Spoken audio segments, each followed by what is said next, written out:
The couch cushions had molded themselves to my spine after 3 weeks of restless nights. I pressed my face deeper into the scratchy fabric, inhaling the scent of my son Marvin's aftershave mixed with his wife Dorothy's vanilla candles, a combination that had become the smell of my exile.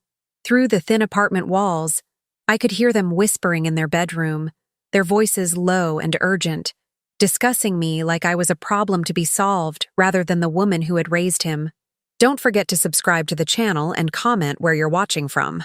At 62, I never imagined I'd be sleeping on a fold-out couch in my own son's living room, my entire life reduced to 2 suitcases tucked behind the entertainment center. The divorce papers were still warm from the lawyer's printer when Marvin had offered me this temporary solution. His words, not mine. Temporary. As if my 30-year marriage dissolving overnight was just a minor inconvenience that would sort itself out by Christmas.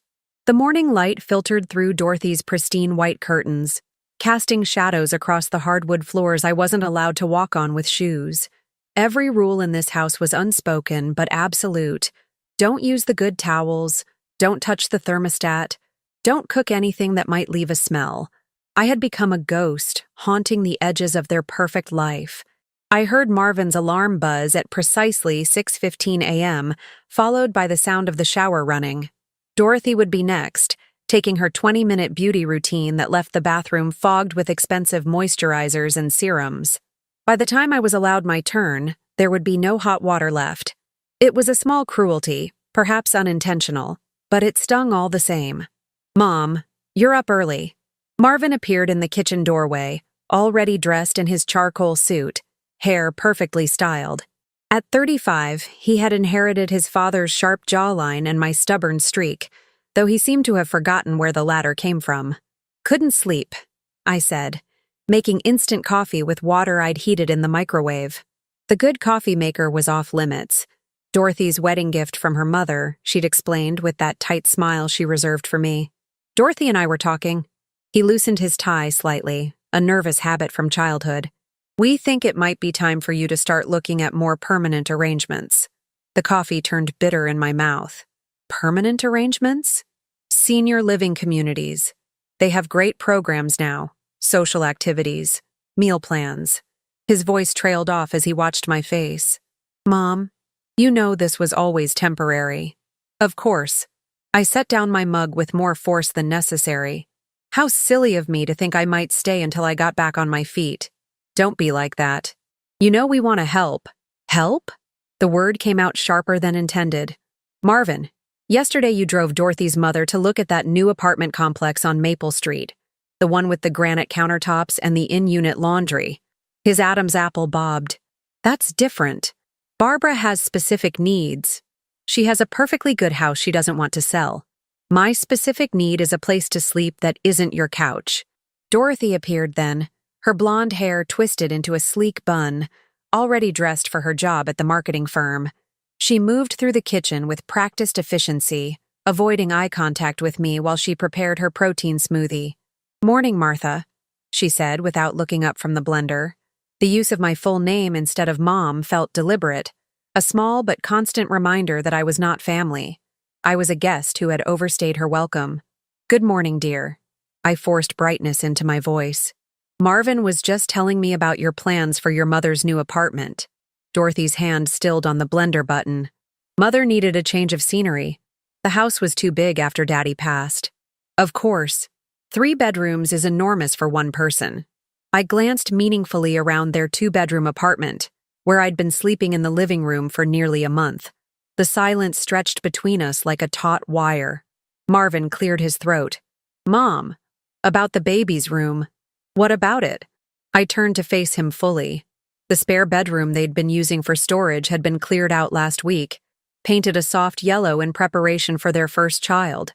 Dorothy was barely showing at 4 months, but they'd already started shopping for cribs and changing tables. "Dorothy needs the space to set up the nursery. She's been stressed about getting everything ready, and with the baby coming—" "I wasn't suggesting I sleep in there permanently, Marvin, just until I find somewhere else to go." My voice remained steady, but inside, something was beginning to crack. One night in a real bed, maybe 2. Dorothy finally looked at me, her green eyes cool and assessing. "Martha, I think you're missing the point. This is about boundaries, about what's appropriate." Appropriate. I repeated the word slowly, tasting its bitter flavor. And what would be appropriate for a woman whose husband of 30 years decided to trade her in for his secretary? Mom. No, Marvin. Let me understand this. Your unborn child needs their room more than your homeless mother needs a bed. Is that correct? The color drained from his face. You're not homeless. You have options. Dad offered you the condo in Florida. Your father offered me a one-bedroom condo 2,000 miles away from my only child, contingent on me signing away my claim to half our assets. Very generous of him. Dorothy's smoothie word to life, drowning out whatever Marvin might have said next. When the blender stopped, the silence felt heavier than before. "If you wanted comfort," Marvin said finally, his voice barely above a whisper, "you should have stayed married to Dad." The words hit me like a physical blow. I stared at my son, this man I had carried, nursed, raised, loved unconditionally for 35 years, and saw a stranger, someone who could reduce my marriage, my pain, my entire life to such a cruel oversimplification. "I see." I set my coffee mug in the sink with exaggerated care. "Thank you for clarifying where I stand." "Mom, I didn't mean—" But I was already walking away. Back to my makeshift bed, back to my suitcases and my shame. Behind me, I heard Dorothy murmur something about tough love and enabling, words that followed me like smoke. I spent the day researching rental properties on my phone, calculating and recalculating my meager savings. The divorce settlement was still being contested, my joint bank accounts frozen while lawyers argued over who deserved what from our demolished life. I had exactly $847 in my personal checking account. Money I'd saved from grocery budgets and birthday gifts over the years, hidden away in an account Walter never knew about. $847. At 62, with no job and no credit in my own name, it might as well have been 8 cents. That evening, I walked to the corner market 3 blocks from Marvin's apartment. The owner, Mr. Patel, had gotten used to me buying single-serving portions of everything. 1 can of soup, 1 sleeve of crackers, 1 small container of yogurt, food that wouldn't take up space in Dorothy's refrigerator or leave evidence of my existence. At the checkout counter, I stared at the lottery ticket display. Powerball was up to $3 million, the sign declared in bright red letters. $3 million. More money than I'd ever imagined having. "You feeling lucky today, Mrs. Harris?" "Mr. O?" Patel asked with a kind smile. He'd learned my name weeks ago. Probably the only person in this neighborhood who treated me like I mattered. I looked down at the crumpled $10 bill in my hand. Gas money for job interviews that hadn't materialized. Or food for the next 2 days. Or, "one quick pick," I heard myself say. Mr. Patel fed the ticket into the machine, and it spit out a small rectangle of paper covered in numbers. 7, 14, 23, 31, 42, Powerball 18. I stared at the numbers, trying to find some meaning in their random arrangement. "Good luck," Mr. Patel said, handing me my change. $8, all the money I had left in the world. I walked back to Marvin's apartment in the gathering dusk, the lottery ticket folded carefully in my wallet next to my expired credit cards and my marriage certificate. 2 equally worthless pieces of paper, I thought bitterly. The apartment was empty when I returned. A note on the counter informed me that Marvin and Dorothy had gone to dinner at her mother's new place. Of course they had. Barbara would be showing off her granite countertops and walk-in closets while I ate canned soup from a coffee mug. I settled onto the couch and turned on the evening news, half listening to the anchor discuss traffic patterns and weather forecasts. At exactly 11:17 p.m. during the commercial break, the lottery numbers flashed across the screen. 7, 14, 23, 31, 42, Powerball 18. I stared at the television, certain I was hallucinating. Then I pulled out my ticket with trembling hands and compared the numbers again and again. Every single one matched. The lottery ticket fluttered to the floor as I sank back into the couch cushions. $3 million. After taxes, maybe $2 million. Enough to buy a house. Enough to never sleep on anyone's couch again. enough to look my son in the eye and tell him exactly what I thought of his tough love. But as I sat there in the dark, staring at those life-changing numbers, only one thought echoed in my mind. If you wanted comfort, you should have stayed married to Dad. Tomorrow, everything would change. Tonight, I would let them sleep peacefully in their bed, blissfully unaware that the woman they'd dismissed as a burden had just become wealthier than they'd ever dreamed of being. I picked up the lottery ticket and held it to the light, watching those beautiful numbers dance before my eyes. The question wasn't what I would do with the money. The question was what I would do with the power. I didn't sleep. How could I? The lottery ticket lay on the coffee table beside me like a loaded weapon, its innocent appearance belying the power it contained. Every few minutes I would reach for it, checking the numbers again against the screenshot I'd taken of the television broadcast. 7, 14, 23, 31, 42, Powerball, 18. Each time, the reality felt more surreal. $3 million. After taxes, somewhere around $2 million. More money than Walter and I had accumulated in 30 years of marriage, more than Marvin would see in a decade of his mid-level management salary. The irony was almost too perfect. The same day my son told me I should have stayed married for comfort, I'd become more financially secure than any of them. At 5:30 a.m., I heard Marvin's alarm through the thin walls. My body was coiled with nervous energy, every muscle tense with the secret I carried. I forced myself to lie still, to breathe normally, to play the role of the defeated woman they expected me to be. Just a little longer. Marvin emerged from the bedroom in his usual morning routine, hair disheveled, reaching for his coffee maker. He moved through the kitchen without acknowledging my presence on the couch, a habit that had developed over the past 3 weeks. I had become furniture to him, as invisible and unremarkable as the throw pillows Dorothy had arranged just so. "Morning," I said softly, just to watch him flinch. "Oh, Mom, didn't know you were awake." He fumbled with the coffee filter, his movements jerky. "Listen, about last night. What I said about Dad, you meant every word." I sat up, pulling the thin throw blanket around my shoulders. "Don't insult us both by pretending otherwise." His jaw tightened. "I'm trying to apologize." "No, you're trying to manage your guilt. There's a difference." Dorothy appeared then, her silk robe pristine even at dawn, her hair somehow still perfect from yesterday's styling. She moved to the refrigerator, extracting ingredients for her morning smoothie with practiced efficiency. "Good morning, Martha." The name still landed like a small slap. "How did you sleep?" "Wonderfully. Thank you for asking." I smiled, and something in my expression made her pause, blender in hand. "Marvin, did you remember to pick up those paint samples? I want to finalize the nursery colors this weekend." "Already in the car," he replied, not looking at me. "Mom, we need to talk about timelines. Dorothy's mother is coming to help with baby preparations next month, and you'll need the living room." I nodded calmly. Of course. Family should always come first. They exchanged a look, surprise at my reasonable tone, perhaps relief that I wasn't going to make this difficult for them. If only they knew. "I'll start looking at places today," I continued, standing and folding the blanket with military precision. "Might even have some good news by tonight." "Good news?" Dorothy's voice carried a note of suspicion.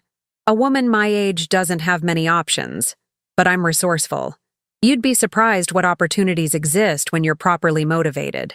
Marvin's coffee mug paused halfway to his lips. "Mom, you're not thinking of doing anything dramatic, are you?" I laughed, a sound I hadn't made in weeks. "Dramatic?" "Marvin, I'm 62 years old. The most dramatic thing I do these days is buy the expensive laundry detergent." But as I gathered my things for a shower, I caught Dorothy watching me in the hallway mirror, her green eyes narrow with something like concern. She was sharper than Marvin, more attuned to subtext. She sensed something had shifted, even if she couldn't identify what. After they left for work, I called the lottery office. The woman who answered had clearly handled plenty of shocked winners before. "Mrs. Harris, congratulations. We'll need you to come in person to begin the claim process. Can you make it in today?" "Yes," I said, my voice steadier than I felt. "What should I bring?" Photo ID, social security card, and the winning ticket. We recommend you sign the back immediately and store it safely. And Mrs. Harris, you might want to consider whether you'd like the lump sum or annuity payments. Lump sum. I didn't have time for 30 years of gradual payouts. I needed immediate, undeniable power. The lottery office was a sterile government building downtown, the kind of place where dreams were either realized or crushed with equal bureaucratic efficiency. I sat in the waiting room beside other hopefuls clutching losing tickets, my winning slip sealed in a plastic bag inside my purse. Martha Harris? A middle-aged man in a cheap suit called my name. I'm Jim Martinez, claims supervisor. Congratulations on your big win. The next 2 hours were a blur of paperwork, verification processes, and legal disclaimers. Jim explained the tax implications, the payment options, the media release forms. Through it all, I maintained perfect composure. The grieving divorcee transformed into a businesswoman negotiating the deal of her lifetime. The lump sum after federal and state taxes will be approximately $1.8 million, Jim explained, sliding a calculator across his desk. We can have the first installment processed within 5 business days. Perfect. I signed my name with a steady hand. And Mr. Martinez, I'd prefer to keep this confidential for now. Is that possible? Of course. Many winners choose privacy, especially initially. You have 60 days before you're required to claim publicly. 60 days. More than enough time to put my plan into motion. I walked out of that building a millionaire, though nothing had changed visibly. I still wore the same discount store clothes, still carried the same worn purse, still drove Marvin's old Honda that he'd loaned me after the divorce. But inside, everything was different. The weight of powerlessness had lifted, replaced by something harder and infinitely more dangerous. Instead of returning to the apartment immediately, I drove to the public library and spent the afternoon researching real estate listings in our area, property values, investment strategies. I had been an economics major before marriage derailed my career plans, skills I'd thought were permanently buried under 3 decades of domestic life. By evening, I had identified 3 potential properties: a modest ranch house on 2 acres outside town, a condo complex that was being foreclosed, and something that made my pulse quicken: a 40-acre plot with an old farmhouse, currently being sold by a family desperate to settle an estate quickly. The farmhouse property was perfect, remote enough for privacy, large enough for possibilities. And the price was right, $300,000, leaving me plenty of capital for renovations and other investments. Marvin was already home when I returned, sitting at the kitchen island with his laptop, Dorothy beside him scrolling through baby furniture websites. "How was the job hunting?" he asked without looking up. "Productive." I set my purse down carefully, the lottery paperwork hidden inside. I might have found something. "Oh?" Dorothy's tone was cautiously hopeful. "What kind of work?" "Consulting, a company that needs someone with my background to evaluate investment opportunities." Not entirely a lie. I was certainly consulting with myself about investments.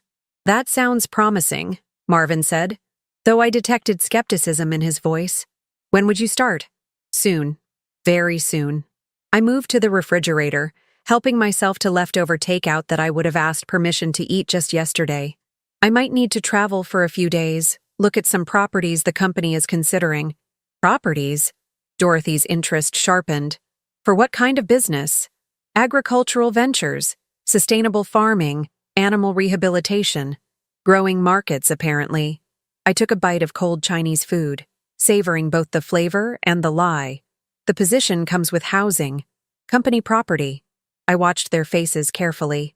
Relief warred with suspicion in Marvin's expression, while Dorothy looked almost disappointed, as if she'd been looking forward to the fight of evicting me. "Mom, that's great news. I'm happy for you." "Are you?" I met his eyes directly for the first time in weeks. "Because you seemed pretty convinced yesterday that I'd made irreversible mistakes, that I'd chosen my circumstances." He had the grace to look uncomfortable. I was frustrated. I said things I didn't mean.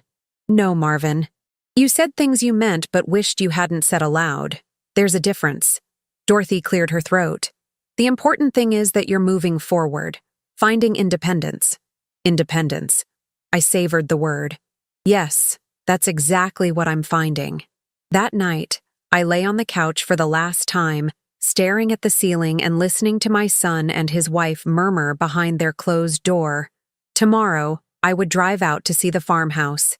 By the end of the week, I would own it. Within a month, I would be completely transformed from the woman who had begged for a night in the baby's room. But transformation wasn't enough. Justice required more than personal success. It demanded consequences for those who had shown such casual cruelty to someone they claimed to love. As I drifted toward sleep, I thought about the caretaker's cottage I'd noticed in the farmhouse listing photos. A small, basic structure on the property, originally built for hired help. Nothing luxurious about it. Just 4 walls, a roof, and the bare minimum amenities. Perfect for housing people who suddenly found themselves in need of shelter. Perfect for teaching lessons about gratitude and humility. Perfect for the justice that was coming, whether my son realized it or not. The numbers on my lottery ticket seemed to glow in the darkness. 7 to 14, 23, 31, 42. Powerball 18. Numbers that would soon become the foundation of everything Marvin and Dorothy thought they knew about power, family, and consequences. Tomorrow, I would begin building my new life. Tonight, I would dream of theirs crumbling down. The farmhouse sat like a forgotten dream at the end of a winding gravel road, 40 acres of rolling pasture stretching beyond its weathered porch. I pulled up in Marvin's borrowed Honda, dust settling around the tires as I stepped out into the crisp morning air. The real estate agent, a thin woman named Carol with nervous energy and coffee breath, was already waiting. "Mrs. Harris, welcome to Meadowbrook Farm. As I mentioned on the phone, the family is motivated to sell quickly." She gestured toward the 2-story house with its peeling white paint and sagging shutters. "It needs work, but the bones are solid. Built in 1952. Completely updated plumbing and electrical in 2018. I walked through the rooms with practiced calm, though inside I was cataloging every possibility. The kitchen was outdated but functional, the living room spacious enough for the life I was planning. Upstairs, 4 bedrooms offered space for the sanctuary I envisioned, not just for myself, but for the animals I intended to rescue. "Tell me about the outbuildings," I said, following Carol outside. "Well, there's the old barn. Needs some roof repair, but structurally sound. And over there," she pointed to a small structure about 100 yards from the main house. "That's the caretaker's cottage. Previous owners used it for seasonal help." I walked toward the cottage with measured steps, my heart pounding despite my composed exterior. It was perfect in its simplicity. A living room barely large enough for a couch, a kitchen with ancient appliances, 2 small bedrooms, and a bathroom that had seen better decades. The windows were clean but small, the floors cheap linoleum over plywood. It was exactly what someone who had lost everything in a bad deal deserved. "How quickly could we close?" I asked, returning to where Carol waited by her sedan. "The estate attorney is pushing for 30 days, but with cash," she tilted her head hopefully. 20 days. All cash, no inspections, as is condition." Her eyes widened. "Mrs. Harris, are you sure? Without an inspection?" "I'm sure." I handed her my business card, hastily printed that morning with my new consulting company name. "Have the contracts drawn up. I'll wire the earnest money this afternoon." 3 weeks later, I stood in my own kitchen, watching the morning sun stream through windows that belonged to me. The transformation had been swift and purposeful. I'd hired contractors to repair the barn, update the cottage's plumbing, and install fencing suitable for horses and smaller animals. The main house received only essential repairs. I had other priorities for my money. The animal rescue had been Walter's idea, ironically. During one of our last bitter arguments, he'd sneered that I should go rescue some stray dogs, since you're so good at taking in hopeless cases. He'd meant it as an insult, but I'd filed it away as inspiration. Within a month, Meadowbrook had its first residents. 3 horses rescued from a bankrupt riding stable, 2 goats nobody wanted, and a revolving population of dogs and cats from the county shelter. I hired Gloria, a 23-year-old veterinary student, to help with daily care. She was grateful to live in the cottage's smaller bedroom in exchange for work and a small salary. "Mrs. Harris, The new fencing looks great, Gloria said one morning as we fed the horses. These guys are so much happier with room to run. I smiled, watching Thunder, a massive black gelding, nuzzle the fence where I stood. Everyone deserves space to breathe, Gloria. Everyone deserves to feel safe. I hadn't spoken to Marvin in 6 weeks. He'd called twice in the first month, dutiful son checking on his displaced mother, but I'd let them go to voicemail. His messages grew progressively shorter. Mom, just checking in. Call me back. Then, getting worried. Can you please call? Finally, Mom, where are you? I never returned his calls. Through mutual acquaintances, I learned that Dorothy's pregnancy was progressing well. They'd finished the nursery in soft yellow and green, had a baby shower where Dorothy's mother played hostess in her granite-countered apartment. They were happy, settled, secure in their choices. That made what came next even more satisfying. The first sign of trouble was Marvin's LinkedIn post, exploring new opportunities in the financial sector, open to discussing exciting possibilities. Corporate speak for "I've been fired." Within a week, Gloria mentioned seeing a young man in an expensive suit asking questions about me at the hardware store in town. He seemed really stressed, she told me as we mucked out stalls. Asked if I knew Martha Harris. Said he was your son looking for you. What did you tell him? That I'd never heard the name. Wasn't technically lying. You're always Mrs. Harris to me. Smart girl. I'd chosen my help well. Marvin's next move was predictable. He hired a private investigator. The man was competent enough to trace my movements to the lottery office, to discover the property purchase, to learn about my new identity as a consulting entrepreneur. What he couldn't discover was the source of my sudden wealth. I'd buried that information under layers of shell companies and careful financial planning. 2 months after I'd disappeared from his couch, Marvin finally found me. I was in the south pasture, brushing Thunder's coat in the afternoon sun, when I heard a car engine struggling up the gravel drive. Through the trees, I glimpsed a familiar silver sedan, Marvin's car, the one he'd insisted was too valuable to let me drive to job interviews. I continued brushing Thunder's flank, my movements steady and calm. The horse's warmth radiated through the brush, his breathing deep and peaceful. He'd been so skittish when he arrived, scared of every sudden movement. Now he stood quietly, trusting. Mom? Marvin's voice carried across the pasture, uncertain and somehow smaller than I remembered. I didn't turn around. Mom, I know you can hear me. Thunder nickered softly, turning his great head toward the sound.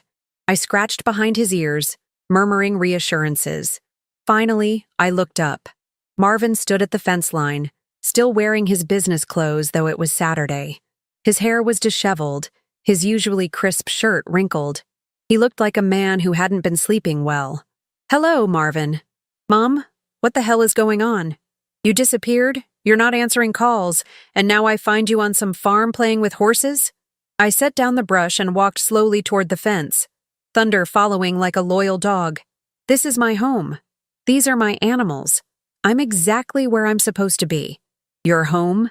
His voice cracked slightly. Mom, how are you affording this? The investigator said you bought this place with cash.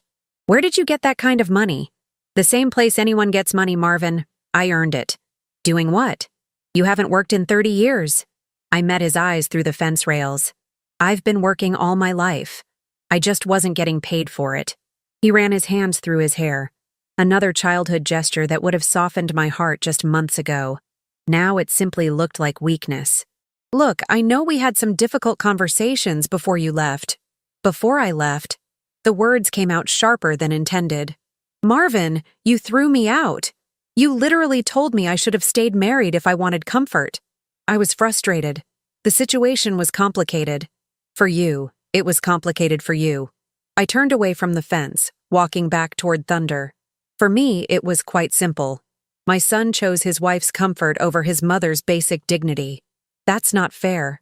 I spun around, and Marvin actually stepped back at whatever he saw in my face. Fair? You want to discuss fair? Let's talk about your mother-in-law's 3-bedroom apartment while I slept on your couch. Let's talk about being told I couldn't use your shower until you and Dorothy were finished. Let's talk about asking for one night in a real bed and being told I'd chosen my circumstances. Mom, please. I'm not finished. My voice carried across the pasture like a whip crack. Let's talk about 27 years of birthday parties I hosted, Christmas mornings I orchestrated, scraped knees I bandaged, nightmares I chased away. Let's talk about the college tuition I insisted your father pay even when money was tight. Let's talk about the wedding I helped plan and paid for even though Dorothy made it clear I was an inconvenience in her perfect day. Marvin's face had gone pale. I know you sacrificed. Sacrificed? I laughed, a sound with no warmth in it. Marvin, I didn't sacrifice. I invested. I invested 35 years of my life in a human being I believed would love me enough to offer more than a couch when I needed help. I do love you. That's why I'm here. No, you're here because your comfortable little world is falling apart, and you need something from me. I walked back to the fence, close enough to see the fine lines around his eyes, the shadow of desperation he was trying to hide. Tell me, how's the new job search going?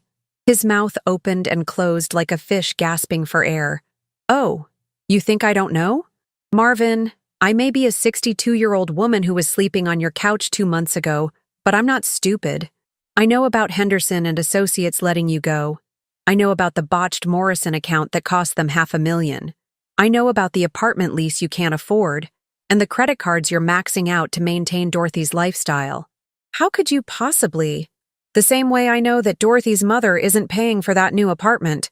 The same way I know you co-signed a loan you shouldn't have to keep your wife happy. I smiled, and Marvin visibly flinched. Information is just another form of currency, son. And unlike you, I've learned to spend mine wisely. Behind him, I noticed a U-Haul truck pulling up the drive. What's that? I asked mildly. Marvin turned, his shoulders sagging when he saw the truck. Dorothy climbed out of the passenger seat, her pregnancy now clearly visible at 7 months, her usual polished appearance slightly frayed around the edges. Mom, we need help, Marvin said finally, the words ripping out of him like a confession. The apartment's gone. The bank called our loan. We have nowhere else to go. I watched Dorothy approach the fence, her green eyes taking in the property, the animals, the obvious prosperity I'd built while they struggled. When she reached us, she looked directly at me for the first time since that morning in their kitchen. Hello, Martha. Hello, Dorothy. I turned to Marvin. And you came here because? Because you're family, he said desperately. Because despite everything, you're still my mother. I looked at them both. My son who had thrown me away when I was inconvenient, his wife who had treated me like an unwelcome guest in their home. Now they stood before me, homeless and desperate, expecting the woman they'd dismissed to save them. Think of your grandson, Dorothy said suddenly, her hand moving protectively to her rounded belly. I did think of him. I thought of the child who would learn about family loyalty from these two people. I thought of the values he would absorb about how you treat people when they're vulnerable. I thought of what kind of man he might become. That's when I smiled and walked toward the cottage where Gloria was watching from the porch, clearly enjoying the drama. Gloria, could you show our guests to their accommodations? Gloria descended from the cottage porch with the easy grace of someone who belonged exactly where she was. At 23, she possessed the kind of confidence that comes from knowing your worth. Something I'd forgotten until recently. She nodded to Marvin and Dorothy with polite disinterest, as if desperate people with U-Hauls appeared at our gate every day. Mrs. Harris? She asked, though her eyes sparkled with barely contained amusement. Gloria, this is my son Marvin and his wife Dorothy. They'll be staying in the cottage. I paused, letting the words settle. Temporarily, of course.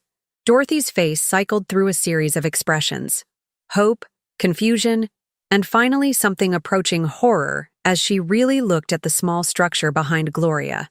Martha, that's very generous of you, but we were hoping— You were hoping for what, exactly? I kept my voice pleasant. Conversational. The main house? My bedroom? My space? Marvin stepped forward quickly. Mom, we're grateful for anything. We just need somewhere to stay while we get back on our feet. Of course you do. I walked toward the cottage, gesturing for them to follow. Come, Let me show you around your new home. The cottage's front door opened directly into the living room, a space barely large enough for the threadbare couch Gloria had picked up at a thrift store and the small television mounted on the wall. The kitchen was visible from the front door, its yellowed appliances and chipped laminate counters a stark contrast to the granite and stainless steel they'd grown accustomed to. "It's cozy," Dorothy said weakly, her manicured hand trailing along the worn Formica counter. "It has everything you need," I replied. "Running water, electricity, heat, more than many people have."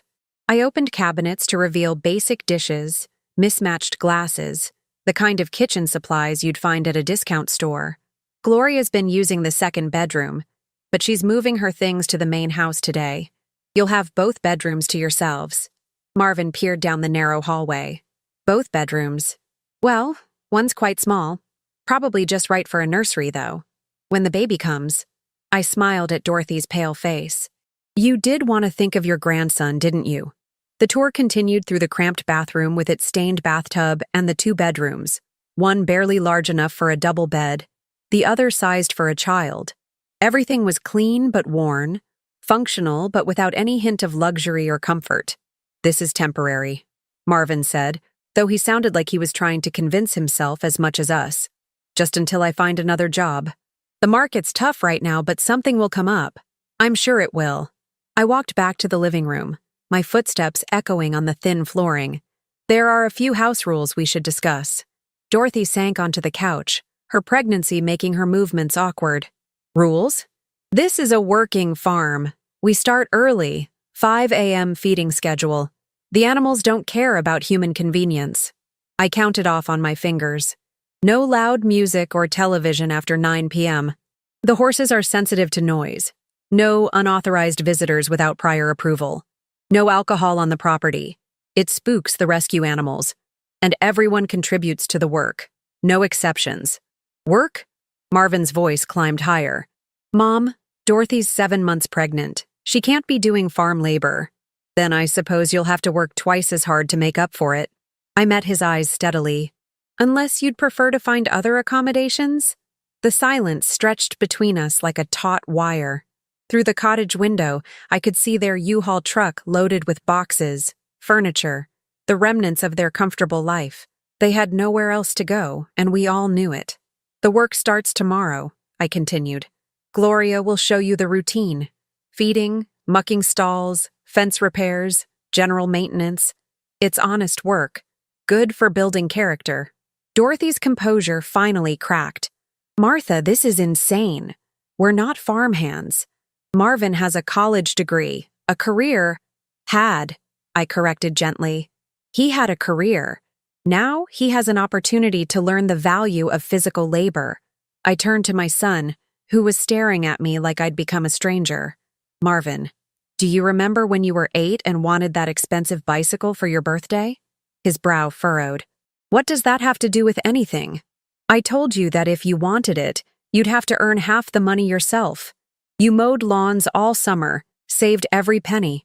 When September came, you had your bicycle and something more valuable. You understood what things actually cost." "Mom, that was different. I was a child learning a lesson." "And what are you now?" The question hung in the air like smoke. "Because 2 months ago, you were a man who told his homeless mother she should have stayed married if she wanted comfort. Today, you're a man asking that same mother for shelter. So tell me, Marvin, what exactly are you now?" His face flushed red. "I'm your son." "Yes, you are. And that's the only reason you're standing in this cottage instead of sleeping in your car." I moved toward the door. "Gloria will bring you some basic supplies. Towels, sheets, soap. There's a washer and dryer in the main house basement. You can use them twice a week." "Wait!" Dorothy struggled to her feet, her hand pressed to her lower back. "What about medical care? I have appointments, prenatal checkups. The hospital is 40 minutes away. There's a Honda Civic in the barn, 2018 model, reliable transportation. You can use it for necessities, medical appointments, grocery shopping in town. The keys are on a hook by the barn door." Marvin's mouth fell open. "You have a car just sitting in the barn?" "I have several things you don't know about, Marvin. I've discovered I'm quite good at acquiring assets when properly motivated. That evening, I sat on my front porch with a glass of wine, watching Marvin and Dorothy unload their belongings. Gloria had moved her few possessions to the main house with cheerful efficiency, claiming she preferred the larger bedroom and private bathroom I'd offered her upstairs. "This is better than cable," Gloria said, settling into the chair beside me with her own glass. "That woman's face when she saw the kitchen. Dorothy's accustomed to certain standards," I replied. "This will be educational."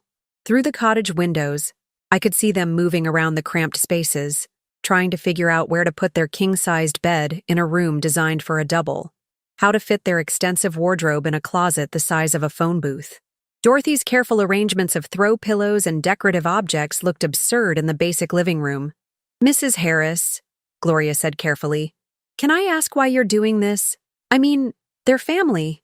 Are they?" I sipped my wine, watching Marvin struggle with a box that was clearly too heavy for him. "Gloria, what makes someone family? Biology? Legal documents? Or the way they treat you when you're vulnerable?" She was quiet for a moment. "My parents threw me out when I came out as gay. Said I wasn't their daughter anymore if I was going to live in sin. My girlfriend's mom took me in, helped me apply for college, co-signed my student loans. She's more family to me than the people who share my DNA." "Exactly. Family is what you build, not what you're born into." As if summoned by our conversation, Marvin appeared on the cottage porch. Even from a distance, I could see the exhaustion in his shoulders, the way he stared out at the darkening fields like a man contemplating escape routes he didn't have. "He looks lost," Gloria observed. "He is lost. For the first time in his adult life, Marvin is facing consequences for his choices. It's terrifying when you're used to other people absorbing the cost of your comfort." My phone buzzed. A text from a number I didn't recognize. "Martha, this is Dorothy. Could we talk? Privately?" I showed the message to Gloria, who snorted with laughter. "Oh, this should be good. Want me to make popcorn?" "That won't be necessary. But do keep an eye on them. I suspect this is just the beginning." I walked to the cottage, my footsteps loud on the gravel path. Dorothy met me at the door, her earlier composure completely abandoned. Her hair was pulled back in a messy ponytail, her expensive maternity clothes wrinkled from unpacking. "Martha, we need to talk." "Of course we do." I stepped inside, noting how their furniture overwhelmed the small space. Their leather sectional sofa took up half the living room, making movement awkward. "I see you're settling in." "This isn't settling. This is—" She gestured helplessly around the room. "This is punishment." "Is it? I offered you shelter when you had none. I'm providing transportation, utilities, a place to raise your child. Many people would consider that generosity. You know exactly what this is." Dorothy's green eyes blazed with anger. "You're humiliating us, making us live like what, Dorothy? Like people who don't have granite countertops and walk-in closets? Like people whose circumstances have changed through no fault of their own? Like women whose marriages have ended and find themselves dependent on the kindness of family?" She had the grace to look away. "Tell me," I continued, settling onto their oversized couch, "how does it feel to sleep somewhere that isn't really yours? To use a bathroom that belongs to someone else? To worry about whether you're welcome or just tolerated?" "Point made," she whispered. "Oh, I don't think it is. You see, Dorothy, I spent 3 weeks learning those feelings. You'll have much longer to truly understand them." Marvin appeared in the doorway, clearly having heard at least part of our conversation. "Mom, how long are you planning to keep us here?" "Keep you?" I stood, smoothing my skirt with deliberate care. "Marvin, no one is keeping you anywhere. You're free to leave anytime you choose. You have a car, you have your possessions, you have each other. You can drive away right now if you'd prefer other arrangements." The silence that followed was answer enough. "I thought so." I moved toward the door. "Breakfast is at 6 a.m. Gloria will show you the feeding routine. We'll see how quickly you adapt to your new circumstances." As I walked back to the main house, I heard Dorothy's muffled sobs through the cottage windows. Part of me, a small, weak part I was learning to silence, wanted to go back, to comfort her, to make this easier. But comfort, as my son had taught me, was something you earned, and they were just beginning to understand the price. 6 months later, I stood in my kitchen watching the sunrise paint the pastures gold, a cup of real coffee, the expensive kind, warming my hands. Through the window, I could see Marvin mucking out Thunder's stall, his movements efficient now, his soft business hands calloused from months of honest work. The transformation had been remarkable to witness. "Morning, Mrs. Harris." Gloria appeared in the doorway, baby Willie gurgling contentedly in her arms. At 3 months old, he was a beautiful child. Dark hair like his father, Dorothy's green eyes, and a temperament that seemed mercifully calm given the circumstances of his birth. "Morning, Gloria. How did he sleep?" "Like an angel." "Dorothy's still exhausted, though. I told her I'd take the first feeding so she could rest." Gloria settled into the kitchen chair I'd pulled close to the window months ago, adjusting Willie against her shoulder with practiced ease. It was remarkable how naturally Gloria had assumed the role of surrogate grandmother. When Dorothy had gone into labor 6 weeks early, stress, the doctor said, Gloria had been the one to drive them to the hospital, the one to pace the waiting room, the one to bring them home to the cottage where a crib now occupied most of the smaller bedroom. I had visited exactly once, bringing a casserole and a handmade quilt I'd found at a local craft fair. Dorothy had cried when she saw it, the first genuine tears I'd witnessed from her, born of exhaustion and gratitude rather than self-pity. "Mrs. Harris," she'd whispered, holding Willie while I spread the quilt over the cottage's threadbare couch. "I know what this is, what you're doing, but he's innocent in all of this."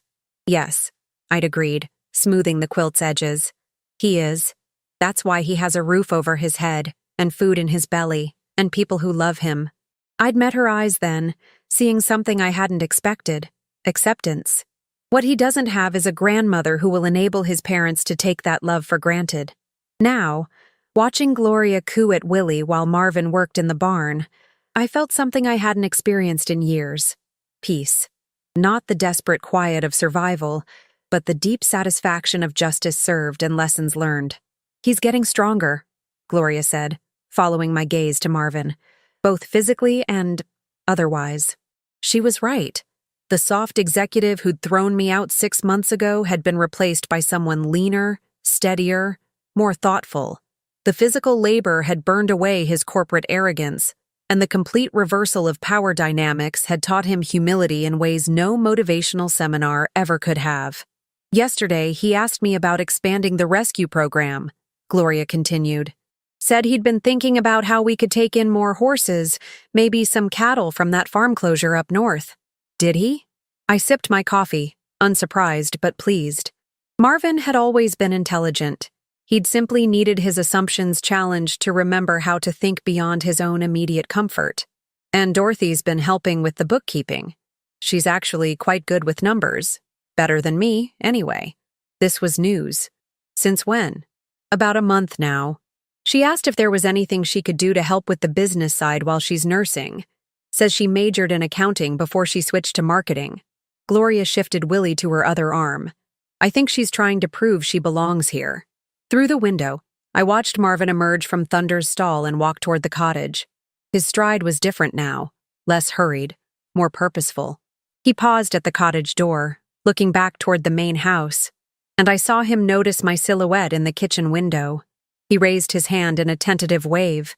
I didn't wave back, but I didn't turn away either. "They're different people than they were 6 months ago," Gloria said quietly. "We all are." It was true. The woman who'd slept on that couch, who'd begged for a night in a real bed, who'd accepted cruelty as the price of family connection, she was gone. In her place was someone harder, but infinitely more substantial. Someone who understood that love without respect was just manipulation, that family without reciprocity was just exploitation. Willie made a soft sound, and Gloria began to rock him gently. "Mrs. Harris, can I ask you something?" "Of course. What happens now?" "I mean, they've learned what you wanted them to learn. Marvin works harder than anyone I've ever seen. And Dorothy, she's not the same person who used to call you Martha like it was a dirty word. So what's the end game here?" It was a fair question. One I'd been asking myself as the months passed and the cottage became less a prison and more a home for my son's family. What do you think should happen? Gloria was quiet for a long moment, her attention seemingly focused on Willie's tiny fingers wrapped around hers. I think, she said finally, that some people deserve second chances. But I also think second chances have to be earned, not given. And you think they've earned one? I think they're trying to. Marvin apologized to me last week. For what? For the way they treated you. He said he'd been thinking about it, about how they'd made you feel invisible and unwanted. And he realized he'd treated me the same way when I first arrived, like I was just hired help instead of a person. This surprised me. In all our months together, Marvin had never apologized directly to me. He'd worked harder, complained less, shown more consideration, but he'd never actually acknowledged what he'd done wrong. What did you tell him? That apologies are nice, but actions matter more, and that it wasn't really me he needed to apologize to. Smart girl. I'd chosen my ally well. A knock at the back door interrupted my thoughts. Through the glass, I could see Dorothy holding a manila folder, her hair neatly braided, her face showing the careful composure of someone preparing for a difficult conversation. "Come in," I called. Dorothy entered hesitantly, as if crossing into forbidden territory. In the months since Willie's birth, she'd been to the main house exactly 3 times. Once for his emergency delivery, once when the cottage's hot water heater failed, and once when a late-night fever had sent her into a panic that required Gloria's medical knowledge and my car keys. "Good morning, Martha." "Gloria." She nodded to us both, then focused on her son in Gloria's arms. "How's my boy this morning?" "Perfect as always," Gloria said, offering to hand him over. Dorothy shook her head. "Actually, I was hoping we could talk, all 3 of us." I gestured to the kitchen table. "Sit." Dorothy placed the manila folder carefully in front of her, her hands shaking slightly. "I've been working on the rescue's finances, like Gloria mentioned, organizing receipts, tracking expenses, looking for ways to improve efficiency. And I found some things I think you should see." She opened the folder, revealing spreadsheets printed on our old cottage printer, columns of numbers in Dorothy's neat handwriting. "Martha, this place is incredible. The rescue has helped over 60 animals in 6 months. The adoption fees and donations are covering most operating costs. But more than that," she pulled out a second sheet, this one showing different numbers. "You've created something sustainable, something that could grow. With the right investments, maybe some grant applications, this could become a major regional facility." I studied the papers, impressed despite myself. Dorothy had identified cost savings I'd missed, potential revenue streams I hadn't considered, growth opportunities that could triple our capacity within 2 years. "This is excellent work," I said finally. "Thank you." Dorothy's shoulders relaxed slightly. "Martha, I know why we're here. I know what this has been about. And I know we deserved it." Gloria shifted in her chair, Willie sleeping peacefully in her arms, seemingly oblivious to the weight of the conversation happening around him. "Marvin and I have been talking," Dorothy continued, "about everything. About how we treated you. About what kind of people we became when things were comfortable for us. About what kind of parents we want to be for Willie. And what kind is that? The kind who teach him that family means showing up when people need you. The kind who model gratitude instead of entitlement. The kind who understand that love is a verb, not just a feeling." I leaned back in my chair, studying this woman who'd once dismissed me as an inconvenience in her perfect life. "Those are nice words, Dorothy, but as Gloria said, actions matter more. I know. That's why I wanted to show you this." She pulled out a final document, official letterhead, legal language, signatures at the bottom. "Marvin and I want to deed the cottage to you permanently. No rent, no conditions. We've been living there for 6 months, and we'd like to continue living there if you'll have us. Not as family who takes advantage, but as employees who earn their place." The document was a formal lease agreement, drawn up by a lawyer in town, offering their services as full-time farm managers in exchange for housing and modest salaries. It was comprehensive, professional, and completely unnecessary. "Why?" I asked. Dorothy's eyes filled with tears, but her voice remained steady. Because you gave us more than shelter, Martha. You gave us the chance to become people we could respect, people Willie could be proud of, people who deserve to be part of what you've built here. Through the window, I saw Marvin loading hay bales onto the truck, his movement strong and sure. 6 months ago, he would have hired someone else to do that work. Now, he took pride in doing it himself, in doing it well. There's something else, Dorothy said quietly. Something Marvin doesn't know, I'm telling you. I waited. He talks to Willie about you. Every night when he puts him down, he tells him stories about his grandmother, about how smart you are, how strong you are, how much you've sacrificed for the people you love. He's never said it to your face, but he knows what he lost when he chose cruelty over kindness. Gloria stood quietly, carrying Willie toward the door. I'll give you two some privacy. When we were alone, Dorothy reached across the table and touched my hand. The first physical contact we'd had since the day she'd arrived desperate at my gate.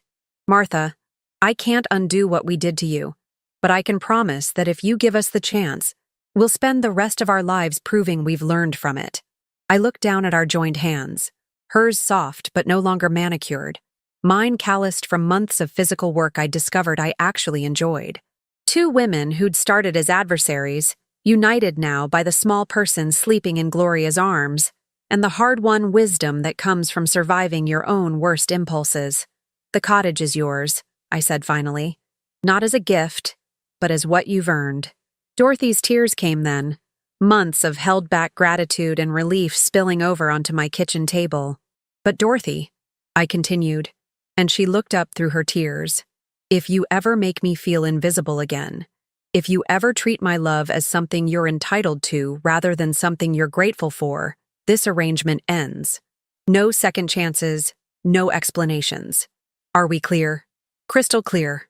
I nodded toward the window where Marvin was securing the hayload. And your husband? He knows. He's been waiting for me to find the courage to have this conversation.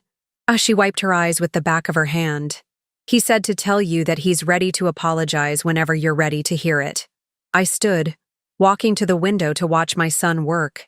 He moved with purpose now, with dignity earned through sweat and humility.